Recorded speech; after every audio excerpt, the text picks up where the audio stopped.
राधे राधे, जय माता की, हर हर महादेव। एक बार फिर से स्वागत है आप सभी का आपके अपने YouTube चैनल सनशाइन विद नीमा में। तो मेरे प्यारे से भोले बाबा के प्यारे प्यारे भक्तों, मेरी प्यारी सी YouTube फैमिली, सबसे पहले आप सभी को श्रावण मास की ढेर सारी शुभकामनाएं।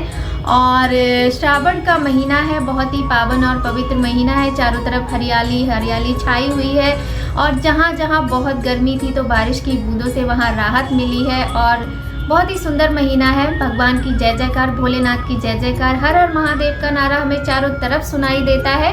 और कांवरियों की जो ये देखते हैं, कांवरिया कहाँ से जल भरते हैं और कहाँ लेकर जाते हैं। भक्ति देखिए, इसी को तो भक्ति कहते हैं, इसी को तो श्रद्धा कहते हैं। तो कहाँ से कोई हरिद्वार से जल भरता है तो महाकाल लेकर जाता है, कोई कहीं, और सब पैदल भी चलते हैं। मतलब कितना सुंदर माहौल होता है मंदिरों में भगवान भोलेनाथ का। मतलब 24 घंटे जो अभिषेक जो चलता रहता है, जो श्रृंगार होता है, जो उनकी आरती, उनके भजन, उनकी शिव महापुराण की कथा चलती है तो मन इतना आनंदित हो जाता है, बस भक्ति से भर जाता है, परिपूर्ण हो जाता है।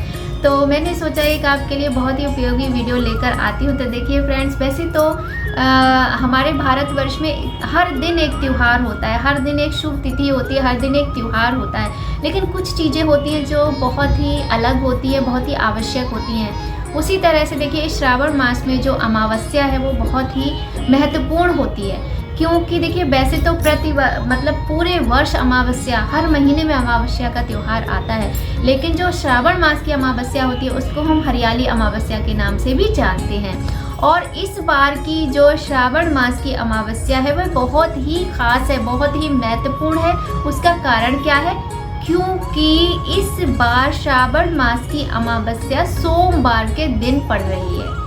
सोमवार के होने की वजह से इसका महत्व बहुत अधिक बढ़ जाता है, क्योंकि सोमवार भगवान भोलेनाथ का दिन है, चंद्रदेव को समर्पित ये दिन है और बहुत ही शुभ और उत्तम संयोग है अमावस्या का। और सोमवती अमावस्या है। सोमवती अमावस्या अपने आप में अलग ही महत्व रखती है, तो बहुत महत्वपूर्ण है। और इस बार हम आपको बताते हैं कि अमावस्या कब है।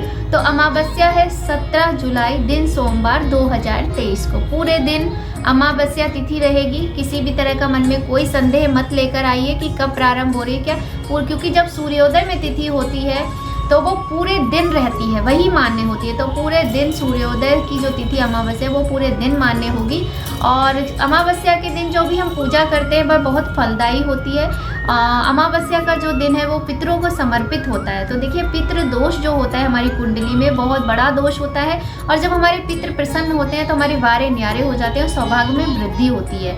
तो जिन लोगों को नहीं भी पता है कि क्या दोष है क्या नहीं दोष है, तो पूजा करने में कोई बुराई नहीं, उपाय करने में कोई बुराई नहीं, आप कर सकते हैं। तो वही हर बार की तरह सोमवार को आप जल्दी सोकर उठ जाइए, ब्रह्म मुहूर्त में नहाइए धोइए, गंगा जल मिला लीजिए थोड़ा सा अपने जल में, और सूर्योदय के बाद एक स्टील के लोटे में थोड़ा सा गंगा जल, शुद्ध जल, काले तिल और गुड़ डालकर दक्षिण दिशा की तरफ मुख करके पितरों को जल अवश्य दीजिए। उसके बाद आप मंदिर जाइए। देखिए श्रावण का महीना है तो मंदिर तो सभी लोग जाते हैं, ज़्यादातर बहुत कम लोग हैं जो नहीं जा पाते। जो नहीं जा पाते वो घर में कर सकते हैं, और जो मंदिर जाते हैं उनके लिए अति उत्तम है। जैसे जिस प्रकार से आप भगवान भोलेनाथ की पूजा अर्चना करते हैं आप कीजिए, भोले बाबा की पूजा अर्चना, उनका अभिषेक सच्चे मन से कीजिए। उसके अतिरिक्त जो मेन पीपल की पूजा है वो अमावस्या के दिन बहुत ही महत्वपूर्ण रखती है। लेकिन इससे पहले मैं आपको एक बात बताना चाहूँगी कि अमावस्या के दिन जो बहनें हैं, हमारी जो स्त्रियां हैं, उन्हें सिर बाल शैम्पू नहीं करने चाहिए, धोने नहीं चाहिए। इससे सौभाग्य हमारा घटता है, सौभाग्य हमारा घट जाता है। इसलिए ऐसा शास्त्रों में बताया गया कि अमावस्या के दिन किसी भी सुहागिन स्त्री को, किसी भी कन्या को बाल नहीं धोने चाहिए। आपको बाल धोना है तो एक दिन पहले धो लीजिए, पर अमावस्या के दिन कदापि बाल नहीं धोने चाहिए। और पीपल की पूजा करनी चाहिए। पीपल देवता पर मीठा जल अर्पित कीजिए। जिस तरह से सूर्य भगवान को आपको गुड़, तिल, गंगा जल और कच्चा दूध मिलाकर जो जल सूर्य वो दक्षिण दिशा की तरफ मुख करके पितरों को अर्पित करना है, उसी प्रकार से वही जल आपको पीपल देवता को अर्पित करना है। वहाँ पर आप दिया जलाइए। और एक बात का ध्यान रखिए कि सोमवती अमावस्या जिस दिन होती है उस दिन सरसों के तेल का सेवन नहीं किया जाता है, सरसों के तेल का भोजन नहीं बनाया जाता है। आप घी का भोजन बना सकते हैं, आप तिल के तेल में भोजन बना सकते हैं, मूंगफली के तेल में बना सकते हैं, लेकिन सरसों के तेल में भोजन नहीं बनाना चाहिए। और जो पीपल वृक्ष होता है उनकी आप उनको कुमकुम अर्पित कीजिए, सिंदूर अर्पित कीजिए, और जो कच्चा सूत होता है ना उससे 108 परिक्रमा कीजिए। 108 नहीं कर सकते तो 7 परिक्रमा कीजिए। लौंग और इलायची उनको चढ़ाइए, 7 लौंग और 7 इलायची, बहुत ही अच्छा उपाय है। और एक दीप प्रज्वलित कीजिए और प्रार्थना कीजिए अपने भगवान से, अपने ईश्वर से कि आपके सभी कष्टों को दूर करें। तो इस प्रकार करने से पितृदोष धीरे धीरे करके बिल्कुल समाप्त हो जाता है, पितृदोष कम होता है। जिनकी भी कुंडली में है, पीपल की पूजा अत्यंत अनिवार्य है, अवश्य करनी चाहिए। और बहुत ही सुंदर संयोग बन रहा है इस बार सोमवती अमावस्या का। देखिए सोमवार है, अमावस्या है, श्रावण का महीना है, तो बहुत सुंदर संयोग है, बहुत अच्छा उपाय है।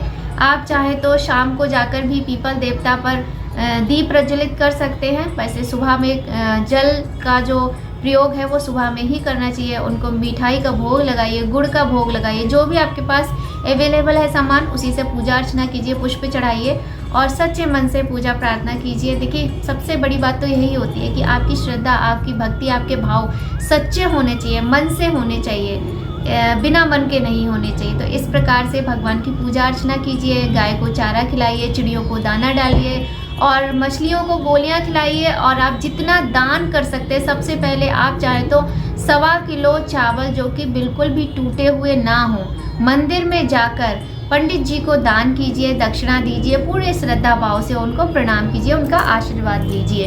क्योंकि देखिए जो भी मंदिर में ब्राह्मण होते हैं, पंडित जी होते हैं, वो भगवान की सेवा करते हैं दिन और रात, तो उन पे भगवान की असीम कृपा होती है, उन पे एक अलग कृपा होती है। और जब हम उनके चरण स्पर्श करते हैं, हम उनको बहुत ज़्यादा आदर देते हैं, दान देते हैं, तो हमें उनका आशीर्वाद मिलने के साथ साथ ईश्वर का आशीर्वाद भी मिलता है। तो जो मंदिर के पुजारी होते हैं उनका सम्मान अवश्य किया कीजिए। तो मुझे आप सभी को यही बताना था। और बहुत सारी चीज़ें ऐसी हैं जो हमें अमावस्या के दिन नहीं करना चाहिए। जैसे एक तो हमने आपको बताया कि स्त्रियों को, हमारी बहनों को सिर नहीं धोना चाहिए, बाल नहीं धोने चाहिए। दूसरा है कि इस दिन बाल नहीं कटवाने चाहिए, पार्लर नहीं जाना चाहिए, नाखून नहीं कटवाना चाहिए और सोना चांदी इत्यादि चीज़ें नहीं खरीदनी चाहिए। अगर बहुत इमरजेंसी है तो बात अलग है, वरना ये सब चीज़ें हमें अमावस्या के दिन, कोई भी दिन अमावस्या पड़े उस दिन ये चीज़ें नहीं खरीदी जाती है। क्योंकि जो अमावस्या तिथि होती है वो पितरों को समर्पित होती है। और पितरों की पूजा क्या होती है आप सभी को पता है कि जो भी हम सामान खरीदते हैं वो भगवान की पूजा अर्चना के लिए खरीदते हैं। लेकिन आपके पर्सनल अपने प्रयोग के लिए खरीदना है तो अमावस्या के दिन आप बिल्कुल भी मत खरीदिए।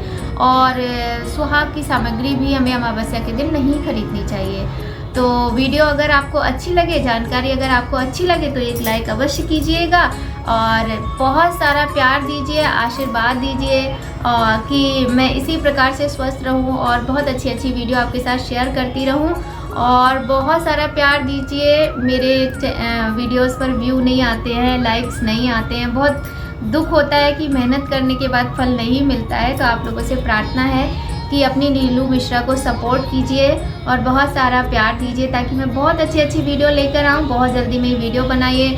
तो अगर आपकी कोई क्वेरी हो तो आप कमेंट बॉक्स में लिख सकते हैं। और वीडियो पसंद आए तो लाइक कीजिएगा और इतने उपाय में से एक उपाय अवश्य कीजिएगा।